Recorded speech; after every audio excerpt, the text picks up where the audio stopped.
Hello प्यारे बच्चों, मैं हूं आपका भैया ऋषभ सिंह और आप सभी का आपके अपने YouTube परिवार ऋषि यस क्लासेस पर स्वागत करता हूं। और आज के इस वीडियो में हम बात करने वाले हैं बीएससी थर्ड ईयर के 5th सेमेस्टर केमिस्ट्री का जो हमारा पहला पेपर है जिसका नाम ऑर्गेनिक सिंथेसिस ए है। उसके अंतर्गत जो हमारा यूनिट फर्स्ट है जिसमें हम केमिस्ट्री ऑफ एल्केन्स के बारे में पढ़ते हैं, उसी के अंतर्गत हम एक और टॉपिक का लेक्चर लेकर आ चुके हैं। हमने अपने पिछले कुछ क्लासेस में यह बात किया है कि general method of preparation of alkanes क्या होता है। उसी के अंतर्गत हम एक और मेथड पर बात करने वाले हैं जिसमें हम फैटी एसिड या कार्बोक्सिलिक एसिड्स की सहायता से हम एल्केन्स का प्रिपरेशन करेंगे, जिसके अंतर्गत हम बात करने वाले हैं सोडा लाइम मेथड पर। ठीक है, यानी कि यह भी एक डीकार्बोक्सिलेशन प्रोसेस है, तो इसके बारे में हम पूरा डिटेल से समझने वाले हैं। तो चलिए अपने इस लेक्चर की शुरुआत करते हैं। लेकिन अगर आप सब इस चैनल पर पहली बार आए होंगे और अपने तैयारी को स्टार्टिंग से बेहतर बनाना चाहते हैं तो जरूर सब्सक्राइब करने के साथ बेल आइकन को ऑल पर सेलेक्ट कर लीजिए। और जो भी लेक्चर्स जैसे ही प्रोवाइड किए जाए उन सभी लेक्चर्स को उसी दिन ही देख कर खत्म कर लिया करिए, नोट्स बना लिया करिए, सभी चीज़ों को रिवाइज जरूर कर लिया करिए, तभी आपका फायदा होगा। ठीक है, और आप लोग अपने कॉपी और पेन लेकर बैठ जाइए, सभी चीज़ों को नोट डाउन करना स्टार्ट कर दीजिए। अगर अभी नोट्स नहीं बनाते तो आप हमारे टेलीग्राम चैनल और व्हाट्सएप चैनल से ज्वाइन कर सकते हैं। साथ ही साथ आप हमें इंस्टाग्राम पर भी फॉलो कर सकते हैं, उन सभी लिंक डिस्क्रिप्शन मिल जाएंगे। ठीक है, और चलिए आप अपने कॉपी में हेडिंग लगाइएगा कि हम बात करने वाले हैं, आई थिंक ये हमारे पास तीसरा मेथड है जिसमें हम पढ़ने वाले हैं सोडा लाइम मेथड। ठीक है, तो हम पिछले जो 2 क्लासेस में अलग अलग मेथड को पढ़े हैं उसे मैं थोड़ा सा जनरली समझा देता हूं ताकि यह लेक्चर आप लोग कनेक्ट कर सके। ठीक है, तो पिछले लेक्चर्स को अगर नहीं देखें तो जरूर देख लीजिएगा। पूरे प्लेलिस्ट का लिंक आप सभी को डिस्क्रिप्शन में मिल जाएगा, दरवाजा आई बटन पर भी आपको पूरा प्लेलिस्ट मिल जाएगा। देखो बच्चों, हम यह बात कर रहे थे कि general method of preparation of alkanes में हमने सबसे पहले तो यह समझा था, एक मेथड हमने पहले डिस्कस किया था, या दूसरे मेथड के अंतर्गत हमने बात किया था कि फैटी एसिड या कार्बोक्सिलिक एसिड की सहायता से हम कैसे एल्केन का प्रिपरेशन करते हैं। तो इसके लिए हमने 3 मेथड डिस्कस किया। सबसे पहला मेथड हमारे पास था जो कि था रिडक्शन, यानी कि कार्बोक्सिलिक एसिड का हम रिडक्शन कराएंगे तब भी हमारे पास एल्केन्स मिलता है। फिर उसके बाद हमने देखा था कि हमारे पास अगर कोल्बे इलेक्ट्रोलिटिक मेथड, जो कि हमारे पास पिछला क्लास था, उसके अंतर्गत हमने देखा था कि हम कैसे कार्बोक्सिलिक एसिड से अपने एल्केन का प्रिपरेशन करते हैं। उसके बाद हमने अब स्टार्ट करना है कि सोडा लाइम मेथड क्या होता है। सोडा लाइम मेथड से हम कैसे कार्बोक्सिलिक एसिड से एल्केन का प्रिपरेशन करेंगे, इसके बारे में हम डिटेल में समझने वाले हैं। ठीक है, तो पिछले जो 2 लेक्चर्स हैं उन्हें जरूर चेकआउट कर लीजिएगा। उन सभी चीज़ों को मैं यहाँ पर एक्सप्लेन नहीं किया हूँ, बस आपको बस जनरली समझा दिया हूँ, बता दिया हूँ। अब यहाँ पर हम बात करते हैं कि हमारे पास जो कार्बोक्सिलिक एसिड है यानी कि RCOOH है, ठीक है, इसका हम ऐसा क्या प्रोसेस करने वाले हैं सोडा लाइम मेथड से कि हमारे पास मिल जा रहा है एल्केन। इसके लिए हम बात करने वाले हैं कि सोडा लाइम मेथड ये एक्चुअली होता क्या है। सोडा लाइम मेथड ऐसा कौन सा मेथड है जिसमें हमारे पास जो कार्बोक्सिलिक एसिड है वह कार्बन डाइऑक्साइड रिलीज करते हुए एल्केन का फॉर्मेशन कर रहा है। तो जब यहाँ पर कार्बन डाइऑक्साइड रिलीज होगा तो ऐसे प्रोसेस को हम कहते हैं डीकार्बोक्सिलेशन प्रोसेस। मैंने आपको पिछले भी लेक्चर में समझाया था, Kolbe electrolytic method and soda lime method और डीकार्बोक्सिलेशन प्रोसेस। ठीक है, यानी कि इनमें कार्बन डाइऑक्साइड गैस रिलीज होगा ही होगा। ओके, तो अब ये कैसे होता है इसके बारे में हम समझने की अगर कोशिश करते हैं तो बस यहाँ पर मैं पहले जनरली समझा देता हूँ, फिर उसके बाद चीजें लिखवाऊंगा। तो हमारे पास सपोज करते हैं कि ये हमारे पास है कार्बोक्सिलिक एसिड। इसका हम अगर यहाँ पर आप लोग सबसे पहले समझिए कि सोडा लाइम क्या होता है। ठीक है, सोडा लाइम मेथड है, यानी कि इसमें हम सोडा और लाइम का उपयोग करेंगे। तो सोडा लाइम एक्चुअली एक प्रकार का मिक्सचर है जो कि सोडियम हाइड्रोक्साइड यानी कि NaOH और कैल्शियम ऑक्साइड का मिक्सचर होता है। ठीक है, अब इसमें क्या होता है कि यह जो सोडियम हाइड्रोक्साइड होता है वह इस कार्बोक्सिलिक एसिड से रिएक्शन करने के लिए पार्टिसिपेट करता है। ठीक है, बट यह जो कैल्शियम ऑक्साइड होता है वह इस पूरे प्रोसेस को कराने के लिए उसमें प्रेजेंट होता है। साथ ही साथ जो हम ऑपरेटर्स यूज करेंगे जो कि मोस्टली कांच के होते हैं, ठीक है, ग्लासेस होते हैं, तो वो ब्रेक ना हो जाए इसकी वजह से, इस रिएक्शन की वजह से या सोडियम हाइड्रोक्साइड की वजह से वो खराब ना हो जाए, उसे बचाने के लिए हम कैल्शियम ऑक्साइड का यूज करते हैं। ठीक है, तो इस प्रकार अगर आप लोग देखना चाहते हैं तो प्रोसेस क्या होता है कि हमारे पास यह जो कार्बोक्सिलिक एसिड होता है वह NaOH के साथ रिएक्शन करता है, या फिर आप KOH भी ले सकते हैं, दोनों में से कोई भी आप ले सकते हैं। यानी कि पहले आप, एक एसिड है एक बेस है, तो एसिड और बेस जब रिएक्शन करते हैं तो सॉल्ट बनाते हैं, तो RCOONA बन जाएगा, and plus water molecule release होता है तो H2O मिल जाएगा, यानी कि उदासीनीकरण, न्यूट्रलाइजेशन प्रोसेस होता है। ओके, अब यहां पर जो यह हमारे पास सॉल्ट बना है, ठीक है, यह किसका सॉल्ट है, या फैटी एसिड का सॉल्ट है, या कार्बोक्सिलिक एसिड का सॉल्ट है। अब इसका जब हम अगेन NaOH के साथ ट्रीटमेंट करते हैं, क्योंकि रिएक्शन में एक मॉलिक्यूल तो प्रेजेंट नहीं रहता, डब्बे भर मॉलिक्यूल्स प्रेजेंट होते हैं, तो एक ही रिएक्टेंट से एक मॉलिक्यूल पहले रिएक्शन करेगा, वह सॉल्ट बनाएगा, फिर दूसरा सॉल्ट, फिर दूसरे मॉलिक्यूल से रिएक्शन करेगा, तब आगे प्रोसेस करता है। तब यहां पर क्या होता है कि यहां पर R जो है, ठीक है, H के साथ रिएक्शन करता है तो यहां पर RH बन जाता है, यानी कि एल्केन बन चुका है। ठीक है, और यहां पर आप लोग ध्यान से देखेंगे तो कार्बन डाइऑक्साइड गैस यहां से रिलीज होगा, लेकिन यहां पर Na 2 टाइम्स है। ठीक है, तो ये actually 2Na and plus CO2 बाहर निकलता है। ठीक है, 2Na प्लस CO2 बाहर निकलता है, लेकिन ये इस ऑक्सीजन की वजह से, या जो सोडियम होता है वो इस पूरे प्रोसेस को कुछ इस प्रकार से करा देता है, Na2CO3 का फॉर्मेशन कर देता है। ठीक है, इस प्रकार प्रोसेस हो जाता है। तब इसका मतलब यह हुआ कि यह बाद में डिकम्पोज होते हुए कार्बन डाइऑक्साइड गैस रिलीज हो जाएगा, बट वो हमारा मायने नहीं रखता कि एक्चुअली क्या हो रहा है, कैसे हो रहा है। हमें बस इतना ध्यान रखना है कि हमारे पास जो कार्बोक्सिलिक एसिड है उसको हमने जब सोडा लाइम के साथ ट्रीट कराया तो हमारे पास एल्केन का प्रिपरेशन हो गया और यहाँ से कार्बन डाइऑक्साइड गैस रिलीज हो गया। इस वजह से इसको सोडा लाइम मेथड कहते हैं, क्योंकि हमने सोडा लाइम के साथ ट्रीटमेंट कराया है और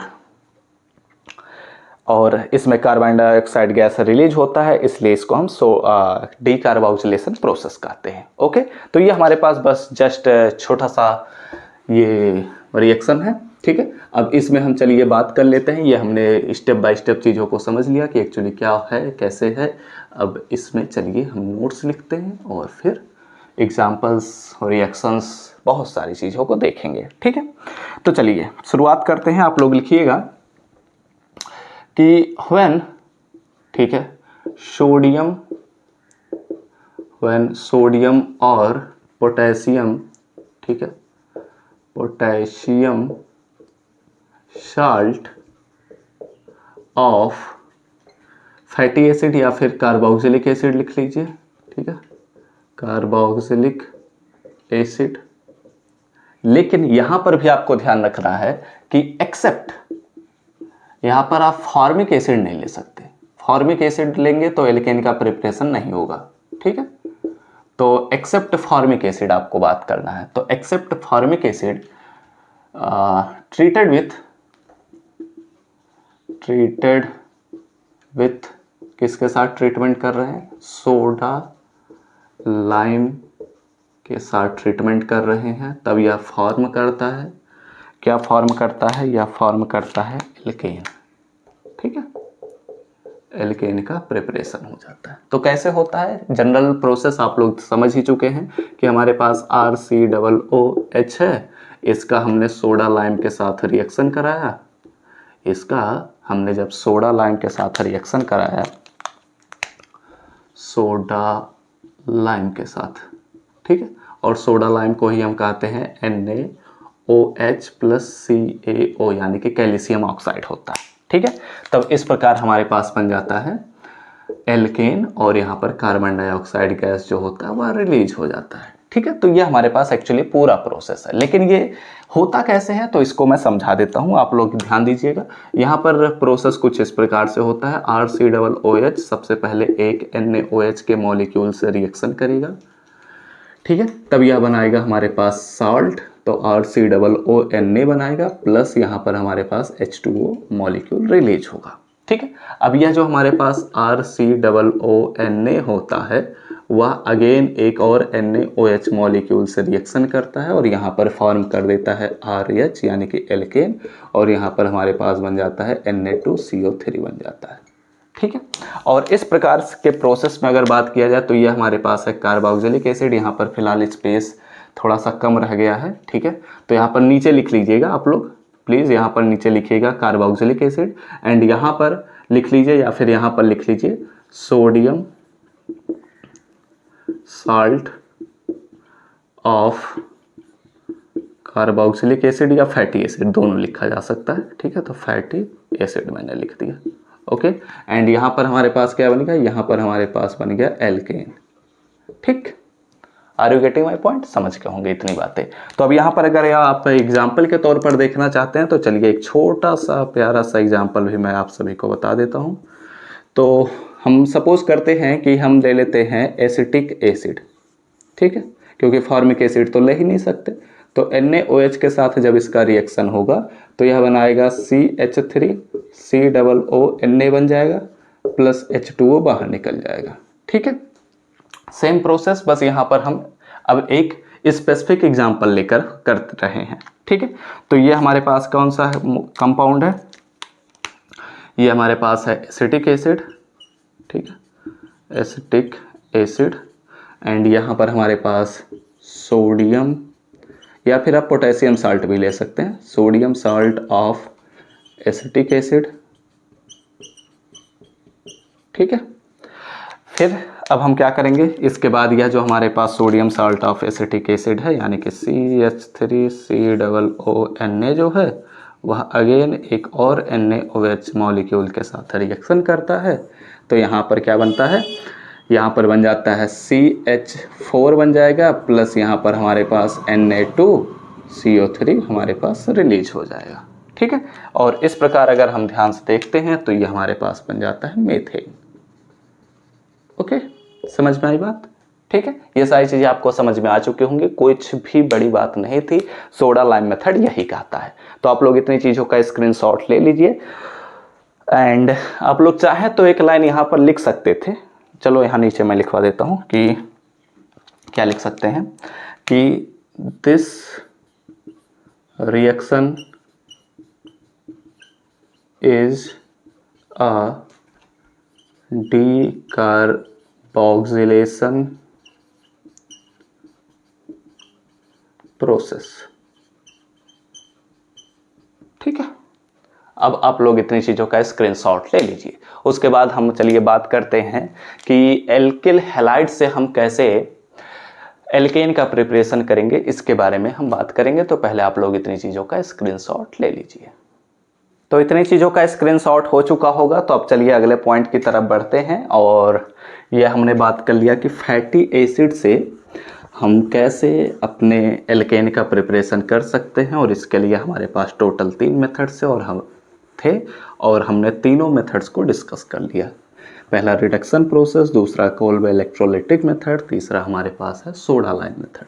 ठीक है, तो इन्हें हम किसी भी ऑर्डर में पढ़ा सकते थे, ऐसा नहीं है कि हमें एक एक करते हुए पढ़ना था। मतलब हम जरूरी नहीं है कि इसी नंबर से पढ़ें, हो सकता है सोडा लाइम मेथड हम पहले पढ़ा दें। ठीक है, तो ये फ़र्क नहीं पड़ता। खैर, अब बात करते हैं कि हम कैसे एल्किल हैलाइड से एल्केन का प्रिपरेशन करेंगे। ठीक है, बहुत ही इंपॉर्टेंट है। आपको हो सकता है ना पता हो कि एल्किल हैलाइड होता क्या है, तो अभी मैं सारी चीज़ें आपको समझाऊंगा, परेशान होने की बिल्कुल भी ज़रूरत नहीं है। ठीक है, चलिए अब आप लोग हेडिंग लगाइएगा कि आई थिंक ये तीसरा हमारे पास मेथड ऑफ प्रिपरेशन है, जिसमें हम बात करने वाले हैं फ्रॉम एल्किल हैलाइड।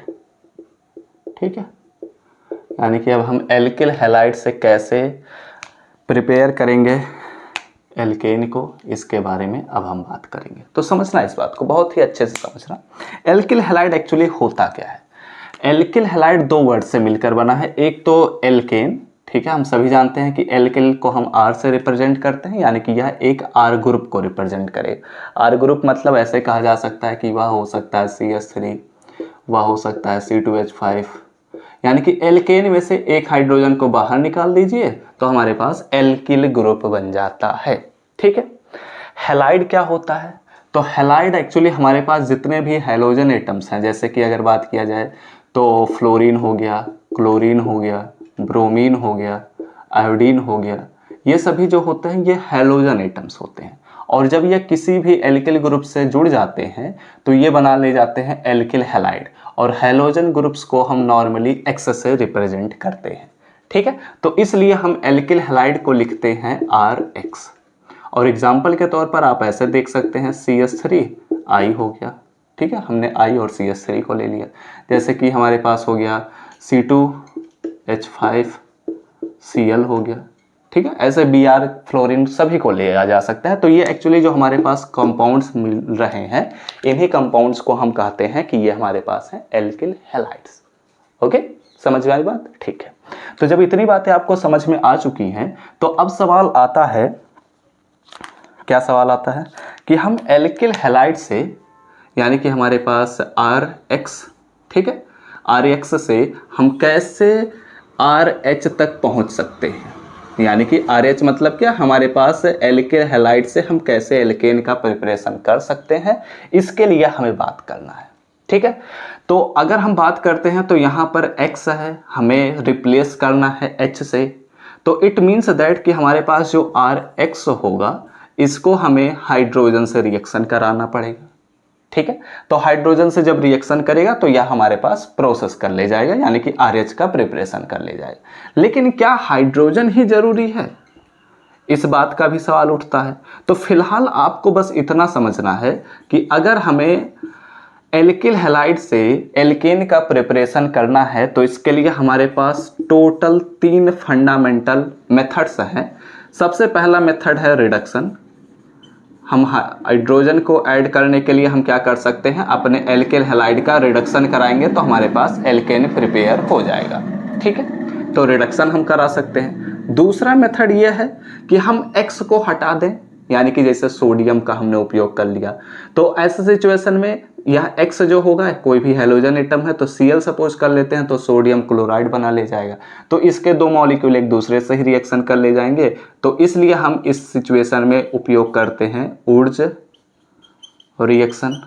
ठीक है, यहाँ भी हम पढ़ेंगे, पूरा डिटेल से समझेंगे। तीसरा हमारे पास एक मेथड आता है जिसे हम कहते हैं फ्रैंकलैंड मेथड। ठीक है, फ्रैंकलैंड मेथड या रिएक्शन कहा जा सकता है। ठीक है, इन तीनों मेथड्स की सहायता से हम अपने एल्किल हैलाइड से एल्केन का प्रिपरेशन कर सकते हैं। अब ये कैसे कैसे होते हैं, क्या क्या स्टेप्स होता है, क्या क्या प्रोसेस करना पड़ता है, क्या क्या हमें रिएजेंट यूज करना पड़ता है, इन सभी चीज़ों को हम एक एक करते हुए इन सभी मेथड्स के अंतर्गत पढ़ेंगे। ठीक है, तो अब अगर हमें इन चीज़ों को पढ़ना है तो एक एक करते हुए सभी चीज़ों को हमें शुरुआत करना पड़ेगा। तो सबसे पहले हम एल्किल हैलाइड से अगर एल्केन का प्रिपरेशन करना चाहते हैं तो चलिए सबसे पहले और सबसे इंपॉर्टेंट मेथड पर बात करते हैं, जो कि है रिडक्शन प्रोसेस। ठीक है, इट मीन्स दैट कि हम रिडक्शन से कैसे अपने एल्केन का प्रिपरेशन करेंगे एल्किल हैलाइड से। तो चलिए अब इसको हेडिंग लगाते हैं, और ये हमारे पास कुछ फंडामेंटल चीज़ें हुई जो आपको मैंने समझा दिया, सारी चीज़ें आप लोगों को समझ में आ चुका होगा। अब मैं एक बार चेक कर लेता हूँ क्या वीडियो चल रहा है या नहीं, उसके बाद आगे बढ़ते हैं। ठीक है, सारी चीज़ें परफेक्ट चल रही हैं। अब देखो, तो आप लोग तीसरे हेडिंग के अंतर्गत हेडिंग लगाएगा पहला हेडिंग। ठीक है, जिसमें हम बात करने वाले हैं कि बाई रिडक्शन, यानी कि हम रिडक्शन से कैसे एल्किल हैलाइड से एल्केन का प्रिपरेशन करेंगे। तो इसके लिए आप लोग लिखिएगा कि व्हेन एल्किल हैलाइड, ठीक है, रिएक्ट्स विथ हाइड्रोजन, ठीक है, फॉर्म, तब यह फॉर्म करता है किस चीज को, तब यह फॉर्म करता है एल्केन को। ठीक है, अब ये हाइड्रोजन आता कहाँ से है पहले, अच्छा इतनी चीजें आपको समझ में आई, ठीक है। क्या समझ में आया कि हमारे पास जो एल्किल हैलाइड है यानी कि RH जो है, इसका जब हम हाइड्रोजन के साथ रिएक्शन करा रहे हैं तो हमारे पास एल्केन का प्रिपरेशन हो जा रहा है, लेकिन यह X कहाँ पर जाएगा, तो इसके लिए समझाने के लिए बात आया कि दो हाइड्रोजन रिएक्शन में पार्टिसिपेट करेगा, तो एक हाइड्रोजन इस R के साथ बॉन्ड बना लेगा, एक हाइड्रोजन इस X के साथ बॉन्ड बना लेगा, तो HX बन जाएगा। अगर एग्जाम्पल के तौर पर समझेंगे तो और आसानी से समझ में आएगा। सपोज करते हैं कि CH3I है प्लस 2H है, तो ये जब रिएक्शन किया तो यहाँ पर हमारे पास बन गया CH4, ठीक है, क्योंकि एक हाइड्रोजन जाकर CH3 से जुड़ेगा तो CH4 बन जाएगा प्लस HI बन जाएगा, यानी कि हाइड्रोजन आयोडाइड बन जाएगा, ठीक है। तो ये एक्चुअली हमारे पास पूरा प्रोसेस है, एग्जाम्पल के थ्रू भी हमने समझ लिया। लेकिन सवाल आता है कि हमने जब हाइड्रोजन से रिएक्शन कराया तो रिडक्शन हम प्रोसेस कह रहे हैं, तो सवाल आता है कि ये हाइड्रोजन आता कहाँ से है, ठीक है। क्योंकि हमने अभी तक जितने भी रिडक्शन प्रोसेस को देखा है उसमें हमने देखा कि हाइड्रोजन डायरेक्ट आता ही नहीं है, इसके लिए हमें एक सरफेस की जरूरत होती है, या फिर हम कह सकते हैं कि इसे हम किसी और कैटालिस्ट के द्वारा प्रेजेंट कराते हैं। जैसे कि अगर हम बात करते हैं तो हमने अभी अपने पिछले मेथड में देखा था कि जब हम रिडक्शन करा रहे थे फैटी एसिड का, तो उस सिचुएशन में हमने रेड फास्फोरस के प्रेजेंस में हाइड्रोजन आयोडाइड से रिडक्शन कराया था, तब जाकर वह रिएक्शन किया था, ठीक है। तो वो एक्चुअली हमें हाइड्रोजन कहीं ना कहीं से लाना पड़ता है। तो ऐसे सिचुएशन में जब हमें एल्किल हैलाइड का रिडक्शन कराना रहता है तो इन हाइड्रोजन्स को लाने के लिए हम उपयोग करते हैं कुछ विशेष प्रकार के कैटालिस्ट, या फिर हम कह सकते हैं कुछ कैटालिस्ट का उपयोग करते हैं। जैसे कि सबसे पहला कैटालिस्ट आप लोग देख सकते हैं, तो वो है ZnHCl, यानी कि जिंक के सरफेस पर HCl का लेयर लगा रहता है, ठीक है। वो सारी चीज़ें आप लोग रहने दीजिए, मत समझिए, बस आपको इतना ध्यान रखना है कि जिंक और HCl का हम कैटालिस्ट यूज करते हैं तब हाइड्रोजन आता है। कैसे होता है चलिए इसे भी मैं समझाता हूँ। देखो, जिंक पर 2+ चार्ज होता है, क्लोरीन पर 1- चार्ज होता है, तो इसलिए ZnCl2 बन जाता है और 2 हाइड्रोजन हमारे पास पहुंच जाते हैं, क्योंकि इसके 2 मॉलिक्यूल रिएक्शन में पार्टिसिपेट किए हैं, तो यानी कि ZnCl2 और 2 हाइड्रोजन बचा, तो दोनों हाइड्रोजन इस रिएक्शन में आ जाएंगे अपना काम करने के लिए, ठीक है। तो ओवरऑल हमारे पास हाइड्रोजन गैस यहाँ से रिलीज होता है, इसलिए हम इन प्रकार के कैटालिस्ट का यूज करते हैं। दूसरा हमारे पास कैटालिस्ट हो सकता है, दूसरा कैटालिस्ट हम ले सकते हैं कि हमारे पास जिंक और कॉपर का, ठीक है, जिंक और कॉपर का हमारे पास कपल है, और साथ ही साथ यहाँ पर आप कोई भी एक एल्कोहल ले सकते हैं, ठीक है, चाहे मेथिल एल्कोहल ले लीजिए, चाहे एथिल एल्कोहल ले लीजिए, चाहे ब्यूटिल एल्कोहल ले लीजिए, कोई भी एल्कोहल चल सकता है। तीसरा पॉइंट, तीसरा कैटालिस्ट हम यूज कर सकते हैं जैसे कि सोडियम और Hg, ठीक है, यानी कि सोडियम और पारा का हमने अमलगम ले लिया, ठीक है। अमलगम एक तरह का मिक्सचर होता है, फिलहाल आप सभी को इतना जानने की जरूरत नहीं है, बस अगर आप जानते हैं तो अच्छी बात है, लेकिन फिलहाल सोडियम और पारा का हमने अमलगम ले लिया, तो इस प्रकार, और साथ ही साथ इसका हम वाटर के साथ ट्रीटमेंट कराते हैं, तो यहाँ से भी हाइड्रोजन रिलीज होता है और वह हाइड्रोजन एल्किल हैलाइड से रिएक्शन करता है, ठीक है। इसके अलावा भी हमारे पास और भी कैटालिस्ट हो सकते हैं, जैसे कि चलो एक और कैटालिस्ट लिख ही देता हूँ, जैसे कि MgHg, यानी कि मैग्नीशियम और पारा का अमलगम हमने ले लिया, ठीक है, और इसका हमने वाटर के साथ ट्रीटमेंट कराया, तब इस प्रकार भी यहाँ से हाइड्रोजन गैस रिलीज होता है, और इतने प्रकार के हम कैटालिस्ट का यूज करते हुए अपने एल्किल हैलाइड से हम एल्केन का प्रिपरेशन कर सकते हैं, ठीक है। तो ये पूरा प्रोसेस कैसे हो रहा है इन सभी चीजों पर हमने बात करना है, ठीक है। तो यहाँ पर आप लोग फिलहाल स्क्रीनशॉट लेना चाहें तो ले सकते हैं, अदरवाइज ज़रूरत नहीं है। और ये कैटालिस्ट आप लोग लिख लीजिएगा, मैं फिलहाल लिखवा नहीं रहा हूँ, मैं बस रिएक्शन से लिखवाऊंगा, तो वहाँ पर आपको 2-3 कैटालिस्ट बस मेंशन कर दूंगा, ठीक है। तो अगर आप चाहें तो इतने कैटालिस्ट का नाम लिख लीजिए, उसके बाद हम आगे बढ़ते हैं। इसके अलावा और भी कैटालिस्ट हो सकता है, ठीक है, लेकिन मेनली जो कैटालिस्ट हैं उन्हीं चीज़ों को हमने लिखा। जैसे कि अगर एक और कैटालिस्ट लिखना चाहते हैं तो लिख लीजिए आप लोग 5वां, ठीक है। तो 5वां हमारे पास होगा सोडियम और एल्कोहल ले लीजिए, सोडियम और अल्कोहल ले लीजिए, यह भी एक कैटालिस्ट का काम करेगा। सोडियम और अल्कोहल में भी हमारे पास सोडियम है और कोई भी अल्कोहल सपोज करते हैं CH3OH है, ठीक है। तो अब यहाँ पर क्या बनेगा, यहाँ पर बनेगा CH3ONA बन जाएगा, ठीक है। एंड यहाँ से H बाहर निकलेगा, तो चूंकि 2 मॉलिक्यूल रिएक्शन में पार्टिसिपेट करेंगे तो इस प्रकार 2 हाइड्रोजन निकलेगा और वो हमारे पास रिएक्शन में पार्टिसिपेट कर लेगा, ठीक है। तो फिलहाल ये आपको समझाने का तरीका है कि ये ऐसे हाइड्रोजन निकलेगा और कैटालिस्ट का यूज कैसे हो रहा है, इन सभी चीज़ों को यहाँ पर मैंने आपको बस समझाने का ट्राई किया है, ठीक है। आई होप इतनी चीज़ें आपको समझ में आ चुकी होंगी। तो अब यहाँ पर हम जनरल सा रिएक्शन लिखेंगे, फिर उसके बाद हम आगे बढ़ते हैं, ठीक है। तो यहाँ पर ये हमारे पास जनरल रिएक्शन है और मैंने यहाँ पर एक छोटा सा कैटालिस्ट यूज कर लिया। तो इस प्रकार हमने क्या देखा कि हमारे पास जो एल्किल हैलाइड है, ठीक है, उसका जो हम इनके प्रेजेंस में रिडक्शन करा रहे हैं तो एल्केन का प्रिपरेशन हो जा रहा है, ठीक है। 1 मिनट रुक जाइएगा, ठीक है। ओके चलिए, ओके चलिए बढ़ते हैं अगले पॉइंट की तरफ। अब कुछ एग्जांपल्स देख लिया जाए, क्योंकि जनरल रिएक्शंस तो हो चुके हैं, तो एग्जांपल के तौर पर आप देखना चाहते हैं तो चलिए एक छोटा सा प्यारा सा एग्जांपल मैं दिखाता हूं आप सभी को, ठीक है। जैसे कि अगर एक एग्जांपल आप देखना चाहते हैं तो सबसे पहला एग्जांपल लिखिएगा मेथिल आयोडाइड का। जब हम हाइड्रोजन से रिएक्शन कराएंगे तो हम फिलहाल 2 हाइड्रोजन लिख दे रहे हैं, ठीक है। तो इस प्रकार यहाँ पर हम कोई भी एक कैटालिस्ट यूज कर सकते हैं। जैसे कि हमने एक कैटालिस्ट यूज कर लिया, कि कोई भी लिया जा सकता है, जैसे कि हमने जिंक हाइड्रोजन क्लोराइड ले लिया, ठीक है। कोई भी ले सकते हैं, जितने भी मैंने कैटालिस्ट बताया उन सभी को लिया जा सकता है। लेकिन कुछ ऐसे कैटालिस्ट होते हैं, यह भी मैं समझा दे रहा हूँ, ठीक है। कुछ ऐसे कैटालिस्ट होते हैं जो रिएक्शन स्पेसिफिक भी होते हैं, ठीक है। जैसे कि यहाँ पर हमने जो यह कैटालिस्ट लिया है तो यह यहाँ पर काम करेगा। जितने भी कैटालिस्ट मैंने लिखवाया था, हो सकता है उनमें से कोई ऐसा भी कैटालिस्ट हो जो इस रिएक्शन के लिए यूजफुल ना हो, ठीक है, but most of the reactions के लिए यूजफुल होगा ही होगा, ठीक है। तो फिलहाल हम जनरली यह बात लेकर चलते हैं, ओके। तो इस प्रकार यहाँ से हमारे पास बनेगा CH4 यानी कि मेथेन बन जाएगा प्लस हाइड्रोजन आयोडाइड बन जाएगा, ठीक है।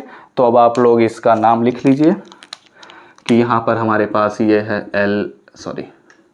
मेथिल आयोडाइड है, ठीक है, मेथिल आयोडाइड है और ये हमारे पास है मीथेन, ठीक है।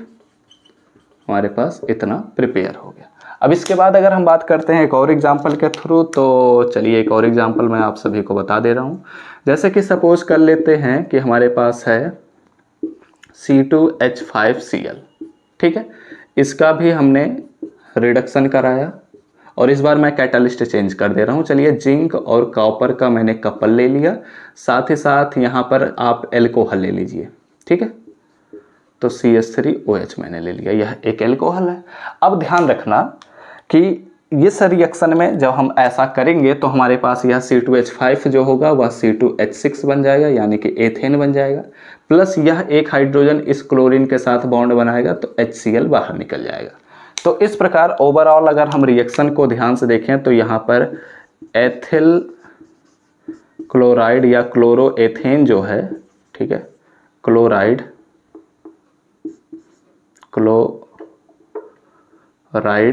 जो है, ठीक है, एथिल क्लोराइड जो है उसका हमने देखा कि यह एथेन में चेंज हो जा रहा है, ठीक है। अब यहाँ पर आपको ध्यान यह देना है, मैंने आपको पहले भी समझाया कि हमारे पास कुछ कैटालिस्ट ऐसे होंगे जो थोड़ा रिएक्शन स्पेसिफिक होंगे।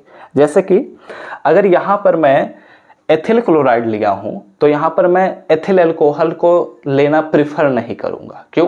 क्योंकि एथिल अल्कोहल को जब हम लेंगे तो यहाँ पर एथिल क्लोराइड के साथ हुआ हो सकता है रिएक्शन में कुछ समस्याएं क्रिएट करने लगे, प्रॉब्लम क्रिएट करने लग जाएगा, क्योंकि यहाँ भी तो इसी वजह से यहाँ पर हमने मेथिल अल्कोहल लिया है। नहीं तो जनरली मैं अल्कोहल लिख सकता था, लेकिन मैंने स्पेसिफिक होते हुए मेथिल अल्कोहल लिखा है, ना कि एथिल अल्कोहल, ठीक है। तो ये छोटा सा बस ऐसे पॉइंट्स थे जो आपको समझने की जरूरत है।